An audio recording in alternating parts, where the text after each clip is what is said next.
Banyak orang bilang menjadi dewasa itu sangatlah susah. Gak punya duit salah, pengen kaya sangatlah susah, sukses jadi omongan tetangga, gagal selalu bikin kecewa.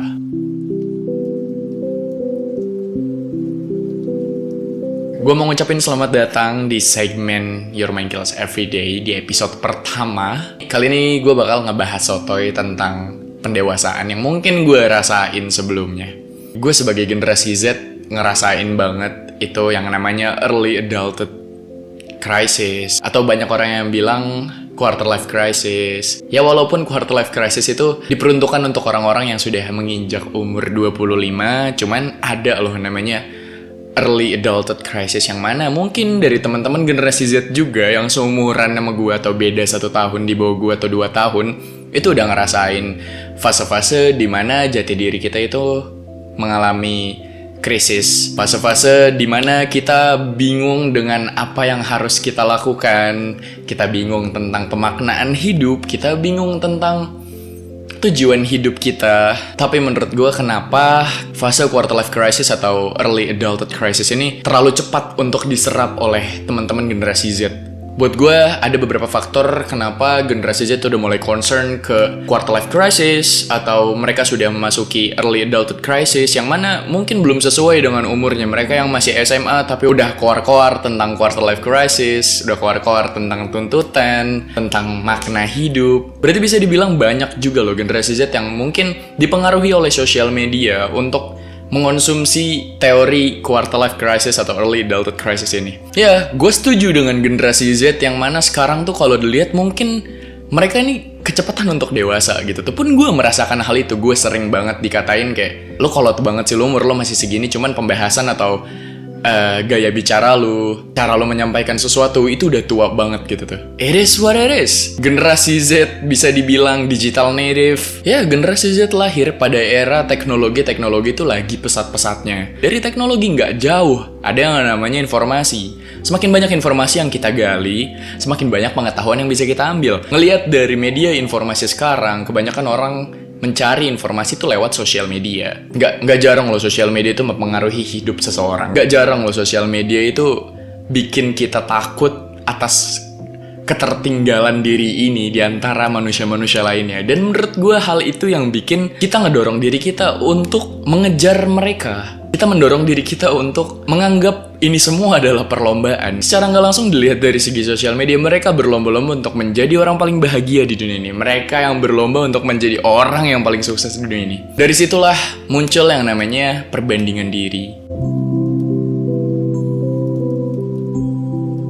Ngomongin quarter life crisis itu pasti nggak jauh-jauh dari perbandingan diri. Tapi perlu diketahui, kalau misalkan quarter life crisis itu apa? Kenapa bisa ada quarter life crisis gitu? Kenapa orang-orang menganggap ada suatu masa di mana gue ini bakal mengalami fase krisis diri gitu tuh? Setelah gue cari tahu, bisa dibilang quarter life crisis ini adalah fase transisi dari masa kita remaja menuju masa pendewasaan. Jatuhnya kayak gini. Coba kita flashback lagi ke belakang ya, di mana kita masih sekolah, di mana kita masih dapat bimbingan dari guru kita untuk melakukan sesuatu, dapat ajaran-ajaran dari orang tua untuk melakukan sesuatu hal yang baik. Di sekitar kita tuh dipenuhin sama orang-orang yang ngawasin kita, karena kita masih remaja gitu tuh, kita masih anak sekolah yang mana kita masih butuh bimbingan, kita masih dibimbing, kita masih diajarin, kita masih dimomongin sama orang-orang sekitar kita yang lebih tua. Nah, ketika kelulusan sekolah, di mana sudah melewati umur 18, disitulah kita mulai mengemban hidup kita seorang diri, ngelihat perkembangan teman-teman yang lain yang tadinya kalian itu setara di bangku sekolah, kelas 1 sama kelas 1, kelas 4 sama kelas 4, begitu seterusnya. Sedangkan ketika kita sudah lulus dari bangku sekolah, hidup kita penuh kebebasan, ya kan? Dulu gue berpikir gue pengen cepet-cepet lulus gitu dari sekolah, karena gue nggak suka banget yang namanya peraturan. Gue ingin melakukan ini, gue ingin melakukan itu. Tapi apa nyatanya, ketika gue sudah lulus dari sekolah, lalu merasakan, oh ini yang namanya kebebasan, oh ini yang namanya tidak ada jadwal kelas gitu tuh.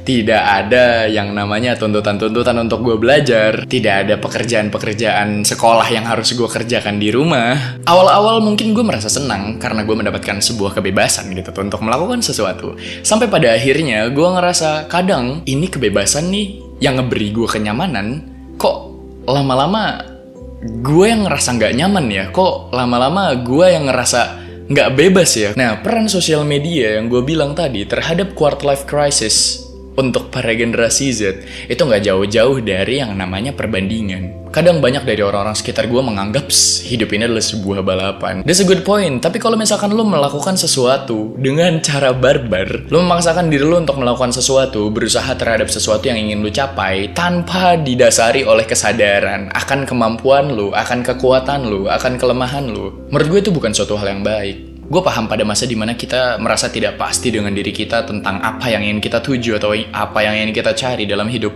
Mungkin ketika kita pas udah lulus sekolah, mungkin banyak keraguan yang masuk ke dalam diri kita. Ragu akan hidup nanti seperti apa, ragu untuk memilih sesuatu hal yang baik, ragu untuk melangkahkan kaki. Dari keraguan tersebut bakal berlanjut menjadi ketakutan. Jujur aja, menurut gue quarter life crisis itu nggak ada. Gue nggak terlalu percaya dengan yang namanya quarter life crisis. Menurut gue istilah quarter life crisis atau early adulthood crisis itu menurut gue suatu hal yang destruktif. Ketika kita memikirkan bahwa quarter life crisis is real, secara nggak langsung kita ngesugesti diri kita untuk menganggap bahwa bakal ada suatu masa di mana diri kita bakal krisis. Dan ketika lo berpikir tentang quarter life crisis itu bakal ada, secara nggak langsung lo memanifestasikan hidup lo untuk masuk ke dalam fase-fase buruk yang lo ciptakan sendiri dari pikiran lo.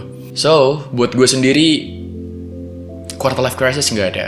Gue nggak bakal menyebut itu sebagai quarter life crisis. Karena dengan gue berpikiran seperti itu, gue bakal secara nggak langsung narik diri gue untuk yakin kalau misalkan di depan itu bakal ada masa-masa buruk buat gue gitu tuh. Bakal ada masa-masa krisis untuk diri gue. Ketimbang gue berpikiran seperti itu, mending gue ganti dari quarter life crisis itu menjadi quarter life challenge. It's all about mindset. Kalau misalkan gue berpikir di depan itu akan ada yang namanya quarter life challenge, gue menganggap itu sebagai tantangan. Ketika gue menganggap itu sebagai tantangan, gue bergairah untuk melewatinya, gue bergairah untuk mempersiapkannya dari sekarang. Pada akhirnya quarter life crisis bakal menjadi sebuah krisis yang nyata ketika orang itu berpikir atau berkeyakinan bahwa di depannya bakal ada fase di mana diri dia bakal krisis.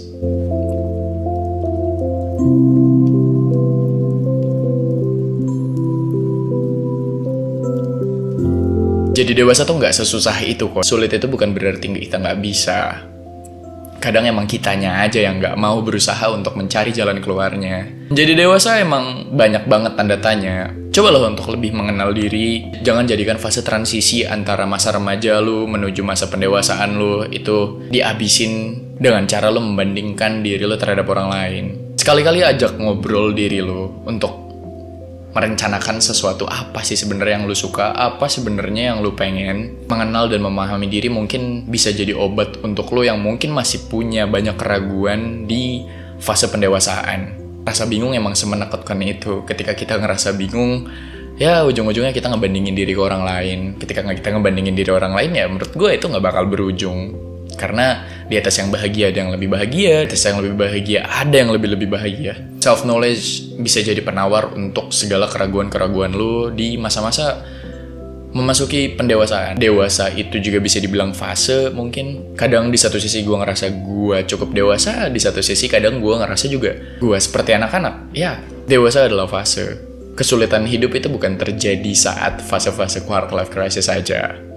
Kesulitan bakal terus ada dalam hidup kita. Tapi balik lagi gimana kita memilih kesulitan itu.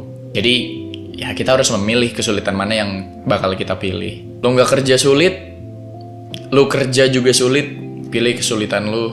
Lo pengen kaya sulit, jadi miskin sulit, ya pilihlah kesulitan lo. Jadi jangan takut akan kesulitan quarter life crisis yang ada di depan. Cobalah bentuk mindset kita untuk memikirkan hal itu adalah sebuah tantangan. Mari kita berpikir kalau quarter life crisis itu tidak ada, dan mari kita berpikir kalau yang ada itu quarter life challenge. Ya mungkin gitu aja untuk segmen Your Mind Kills Everyday episode kali ini. Coba tulis di kolom komentar pendapat kalian tentang quarter life crisis atau early adulthood crisis itu kayak gimana. Entah itu pengalaman-pengalaman kalian. Sharing di kolom komentar untuk bagi ilmu. Ya gue pun di sini diskusi. Gue sotoy-sotoyan aja tentang apa yang gue tahu. Kalau misalkan ada Kesalahan tolong dibenarkan, karena ya gue cuma seorang manusia biasa juga yang nggak luput dari kesalahan. Kalau misalkan ada yang kurang silahkan ditambahin. Kalau misalkan ada yang pengen berbagi silahkan berbagi di kolom komentar. Oke, mungkin gitu aja. Stay tune untuk episode-episode selanjutnya. Terima kasih, gue Rifanul Haq. See you in the next video.